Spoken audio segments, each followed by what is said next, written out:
Steve Tweed and I were heading to Salt Lake City from Los Angeles, and we were on Route 15 in Steve's Volkswagen Squareback. And we had passed the gorge, outside of St. George, and had stopped off in St. George and had gassed up. And it was late at night, maybe I swear it must have been 1 a.m., 2 a.m. and we headed out of St. George towards Cedar City on the Route 15. And Route 15 at that point was starting to get mountainous there. Just passing through the gorge there, and there was two big divides, big stretch of lane going this way and a big stretch of lane going this way, with a wide empty space between the lanes of traffic. And this is open highway out in the middle of nowhere, completely black, with just towns dotting the area through Utah there. And we had been driving all day out of Los Angeles, and Steve was driving. I was in the back of this old Volkswagen Squareback, which is kind of like a little tiny van type of a thing. Not quite. And it's got an area in the front, but an open space in the back with a kind of a cover. It's like a truck with a lid over the top. And I had been in the back with the seat folded down in my sleeping bag, fast asleep. Look at that. Check that out. Look at these old stones. Isn't that cool? What the heck are those there for? Some history there. Anyway, I was in the back there sleeping, and sound asleep, in dead silence, and suddenly I am spinning.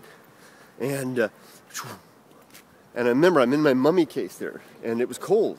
I think it was wintertime, and I'm all zipped up, and I've got the hoodie on there, and I'm spinning. Boom. And then I feel a jar. Boom. Boom. Spinning again. And a jar. Boom. Boom.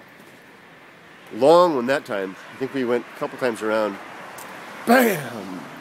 And I crashed into the side, and it kind of rolled over.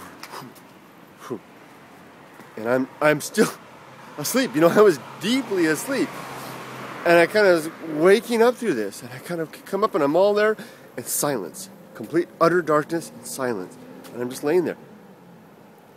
And I realize, oh my gosh, we crashed. And I'm trying to wiggle out of my sleeping bag. And I get out and open that thing, and I get out. And I'm completely disoriented. And I kind of try to stand up and hit the thing on the top. Stuff, crap scattered all over the place. And I'm stand up, and there's no way I can't get out. I mean, it's completely dark. I can't see a thing. And I hear a voice saying, "This way, come here." And it's Steve. The vehicle was upside down. We were on the roof of the vehicle, and he had managed to get out through the driver's side there, and it was telling me to come. And I came out of the sleeping bag and stumbled up. The seats are upside down, so the seats are like this, and I'm trying to get past them like this, and work my way through and get out. Got out, and he and I are standing there blinking in the night there, just completely dark. And there's those two lanes of traffic and just a few residual cars here and there going right and going past. Really nothing. No one stopped. I don't know if anybody saw us. Steve had fallen asleep, and when he fell asleep, the car had drifted over, had hit the side of started to go over the edge of the road, and had immediately the wheels had jarred or something like that, just like in Hollywood, and the car went into a tumble, overside, wham, bam, bam. He said, I remember 3 or 4 turns. He said it was 3 to 5 turns, something like that. He was awake. Car was totaled. If I had been in the passenger seat, that would have been it for me. The whole passenger side was dented, was crushed inside onto the chair. All of the windows, now this Squareback had big glass windows around the side. All of the windows were smashed out. It was all buckled down. I don't know how I was basically spinning in a cage of steel that had no windows on it. I don't know how I didn't get thrown out, or that neither of us were injured. We came out unscathed. So we survived that, but the thing was that we were somewhere between St. George and Cedar City, and Cedar City was a bigger place, and we thought, well, let's go into Cedar City, and there was nobody stopping. But they didn't even know we were there, out there in the middle of that little wide easement. So we went to the side of the road and hitched a ride to what we thought was Cedar City, but we had gone so far across, this is really, really wide, so far across that we were disoriented. What we thought was the direction of Cedar City, northeast, was actually, we were heading back southwest towards St. George, which we were only like 4 miles or so from Cedar City at that time, but we were still a long ways from St. George. So we ended up going the wrong way, hitchhiking back. Somebody stopped and gave us a ride, and we kind of sat there like two, stumbling idiots. I don't think we were dumbstruck. We were in shock.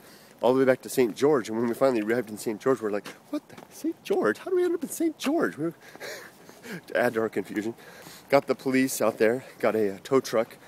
Because we had gone to St. George, the tow fee was just extraordinary because they had to come so far for it. If we'd gone to Cedar City, the tow fee would have been nominal. Anyway, we I don't know where we stayed the night. I think by the time we got it all sorted, it was dawn. We caught a Greyhound bus back to L.A. And I don't know why, but for some reason, a month or so later, I joined Steve in going to. We took another Greyhound bus back out to Cedar City to do something with the repo guys. We ended up taking a Greyhound bus back both ways. I don't know why we did that. Why we just didn't leave the car for scrap, or why we couldn't take care of that in the mail. Anyway, our ambitions for Salt Lake City were gone, and Steve and I were humbled, and our wits were tamed for a while by that experience. So. Buckle up, but sometimes even if you don't buckle up, even in life itself, sometimes you've got little wind turns of fate, or accidents of chance, or maybe guardian angels watching over us and keeping us from flying out the window or whatnot. My condolences to anyone who's ever lost someone or who has been injured in a traffic accident. I don't mean to make light of that at all. I simply wish to relate an anecdote from my life that was very moving to me at the time, and has since been serious cause for me to always buckle up. Take care, everybody. Bye-bye. Don't forget, kids, buckle up. Adults, buckle up. It's your life we're talking about. Just one click. See you later. Bye-bye.